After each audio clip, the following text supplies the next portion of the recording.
Isang mapagpalang araw at gabi po sa inyong lahat, mga kakalingap, saan mang panig po kayo ng mundo naroroon.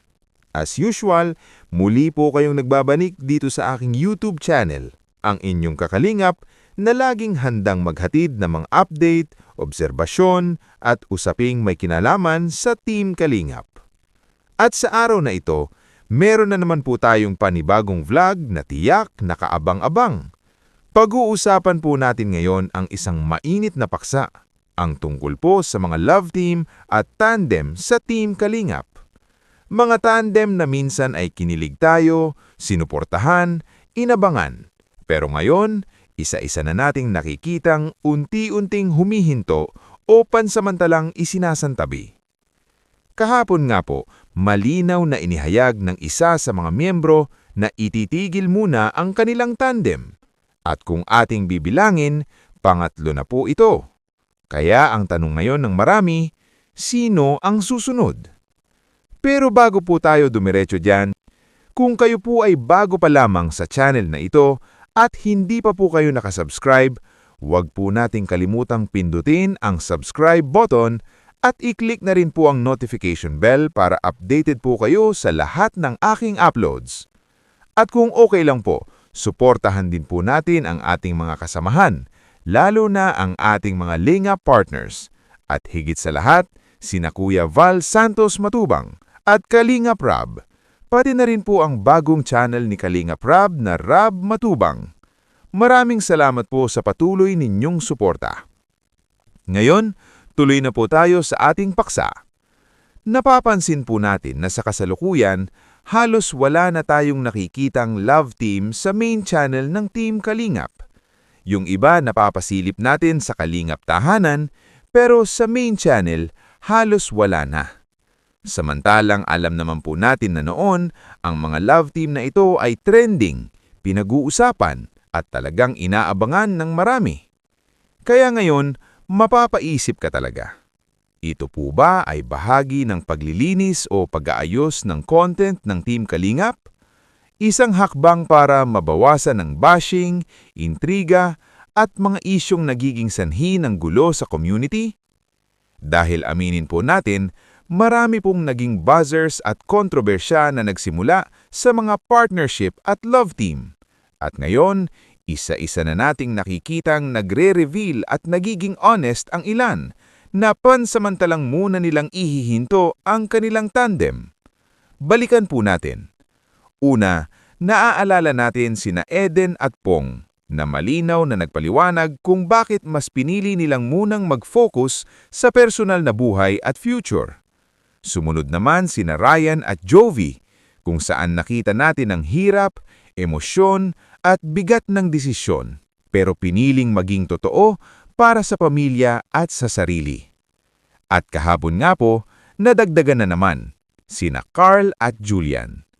Sa kanilang usapan, malinaw na ipinakita na walang pilitan, walang sisihan, kundi respeto at pag-unawa sa isa't isa, lalo na pagdating sa pag-aaral at personal na prioridad. Sa puntong ito, tatlo na po ang mga tandem na kusang nagsabi sa viewers na pansamantalang muna silang hihinto. At base po sa mga komento ng supporters ng Team Kalingap, karamihan ay nagsasabing mas mabuti na ito. Mas mabuting malinaw sa simula pa lang kaysa umasa ang marami, lalo na ang mga sponsors at solid supporters na kalaunan ay masasaktan kapag nalaman ang totoo. Nabanggit nga po minsan na mas mabuti na maaga pa lang ay nililinaw na. Dahil kapag masyadong pinatagal, mas marami ang aasa, mas marami ang masasaktan, at mas lumalala ang bashing na kadalasan ay bumabalik din sa Team Kalingap mismo.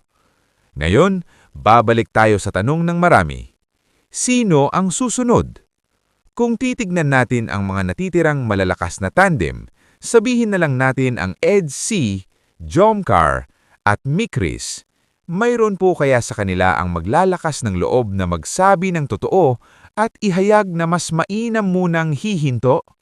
Lalo na ngayon na may mga usapin, may buzzers, may chismis na kumakalat na imbis makatulong ay lalo lang nakakadagdag ng gulo. Kaya minsan mapapaisip ka rin talaga. hanggang saan ba dapat ang content at kailan dapat maging malinaw. Kung sakaling dumating ang punto na lahat ay malinaw na i-reveal, maaaring masakit sa una. Pero sa pangmatagalan, baka ito pa ang ikabubuti ng buong community ng Team Kalingap. At ngayon, kayo naman po ang tatanungin ko. Ano po ang opinyon ninyo? Sa tingin ninyo po ba tama lang ba na unti-unti nang nililinaw ang mga ganitong bagay? At kung kayo ang tatanungin, sino sa tingin ninyo ang susunod? I-comment lamang po sa ibaba ang inyong saloobin. Pero sana po ay manatili tayong mahinaw, may respeto, at may pag-unawa. At sa puntong ito, pansamantalang muna akong magpapaalam. Maraming salamat po sa inyong walang sawang suporta. Ako po ang inyong kakalingap. Kung nagustuhan niyo po ang vlog na ito, huwag po nating kalimutang i-like, i-share, at mag-subscribe. Bago pa lamang sa channel na ito at hindi pa po kayo nakasubscribe, huwag po nating kalimutang pindutin ang subscribe button at i-click na rin po ang notification bell para updated po kayo sa lahat ng aking uploads. At kung okay lang po, suportahan din po natin ang ating mga kasamahan, lalo na ang ating mga Lingap partners. At higit sa lahat, sina Kuya Val Santos Matubang at Kalingap Rab. Pati na rin po ang bagong channel ni Kalingap Rab na Rab Matubang. Maraming salamat po sa patuloy ninyong suporta. Ngayon, tuloy na po tayo sa ating paksa. Napapansin po natin na sa kasalukuyan, halos wala na tayong nakikitang love team sa main channel ng Team Kalingap. Yung iba napapasilip natin sa Kalingap Tahanan, pero sa main channel, halos wala na.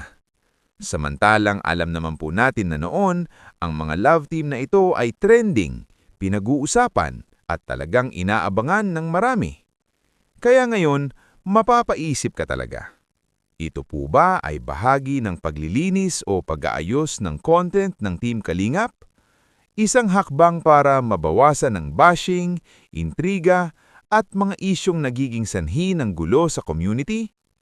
Dahil aminin po natin, marami pong naging buzzers at kontrobersya na nagsimula sa mga partnership at love team. At ngayon, isa-isa na nating nakikitang nagre-reveal at nagiging honest ang ilan, na pansamantalang muna nilang ihihinto ang kanilang tandem. Balikan po natin. Una, naaalala natin sina Eden at Pong, na malinaw na nagpaliwanag kung bakit mas pinili nilang munang mag-focus sa personal na buhay at future. Sumunod naman sina Ryan at Jovi, kung saan nakita natin ang hirap, emosyon, at bigat ng desisyon, pero piniling maging totoo para sa pamilya at sa sarili.